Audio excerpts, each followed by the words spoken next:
Welcome to Sky's Stories, and today I'll be reading Mr. Men's Favourite Tales.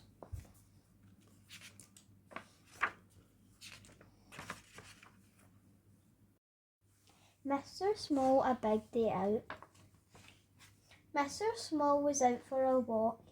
He was feeling more than a little sorry for himself. It wasn't much fun being as small as he was.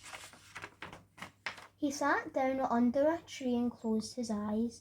"I do so wish I was bigger," he sighed. "Much, much bigger," he added. Now Mr. Small did not know that there was a wizard lying down on the other side of the tree. He had stopped for a snooze, and just as he had been dozing off, the wizard had overheard Mr. Small's wish. The wizard smiled to himself.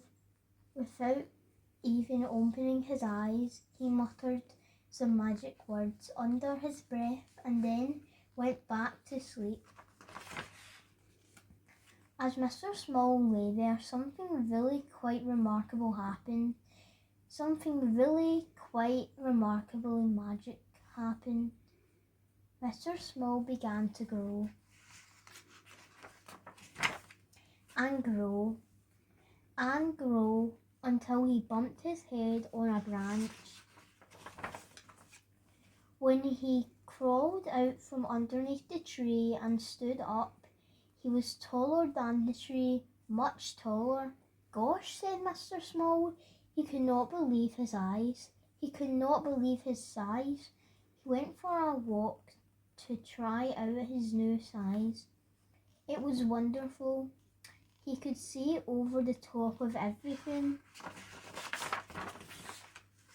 He leapfrogged over trees and jumped over rivers. He gave Mr. Update the shock of his life. He was stronger than Mr. Strong, noisier than Mr. Noisy, and taller than Mr. Tall. He could even make his fingers meet when he put his arms around Mr. Greedy's tummy. Mr. Small had a marvellous day, and as the sun set, he lay down in a field and went to sleep. As Mr. Small slept, he shrank back to his normal size. For you see, the wizard had cast a spell that would only last one day. When Mr. Small woke up, it was dark. "What a wonderful dream," he said to himself, and got up to walk home. But he found he couldn't. He was surrounded by a wall. However, when he felt along the bottom, he discovered that he could lift up the wall. It was light outside, and he crawled out. Mr. Small could not believe his eyes. He had trapped underneath a hat that looked just like his own, but it was much, much bigger. "Well, I never," said Mr. Small. "Maybe it wasn't a dream after all."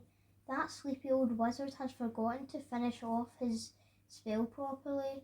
He had forgotten to make sure Mr. Small's hat would shrink back to the right size. Mr. Small now had a 10-gallon hat. A 10-gallon hat for a print-sized person. The end. Hope you enjoy the story. See you next time.